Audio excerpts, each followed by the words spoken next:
Penyebabnya aku bisa jelasin setelah aku kuliah di ITB. Aku belajar yang namanya Porter Favor sama Pestel Analysis, dan itu jawabnya adalah barrier entry. Jawabanmu tuh benar sekali dan sebenarnya tak yain. Jadi jawabannya adalah barrier entry untuk memasuki FK itu tinggi dan sulit.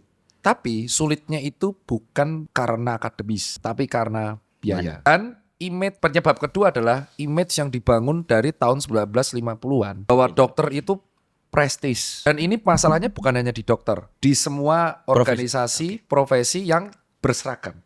Putih, coklat, hijau, dan PNS. Jadi barrier entry awalnya itu akademis.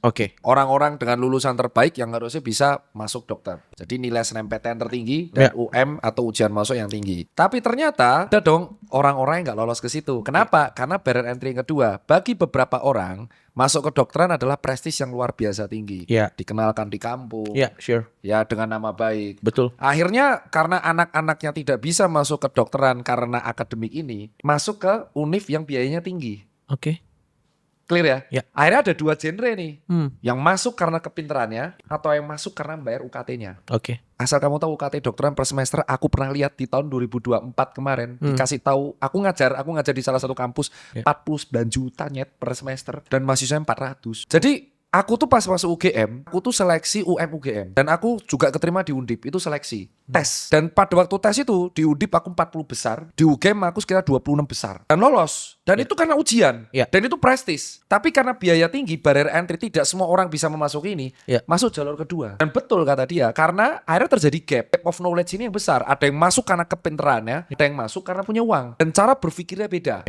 Ya, cara berpikir beda. Orang yang pintar akademis itu cenderung mereka lebih idealis. Cenderung dia lebih terbuka menerima pandangan orang.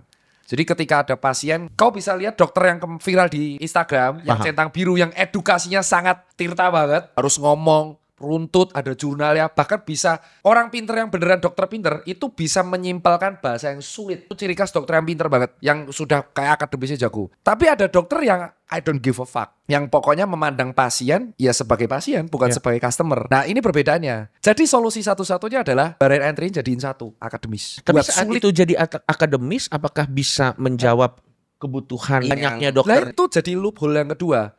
Bisa kalau murah. Jadi sudah akademis, murah, clear masalah, Pak. S1-nya aja. S1-nya, spesialis aku gak peduli mau malah apa enggak. Karena orang bisa kerja, bisa nabung, dia bisa spesialis. Tapi S1-nya buat barrier entry yang sesulit mungkin, akademisnya setinggi mungkin, sehingga hanya orang terpinter dan selektif yang secara akademis bisa masuk situ. Di Asia Tenggara, Singapura, Malaysia better. Malaysia tuh kuliahnya di UGM.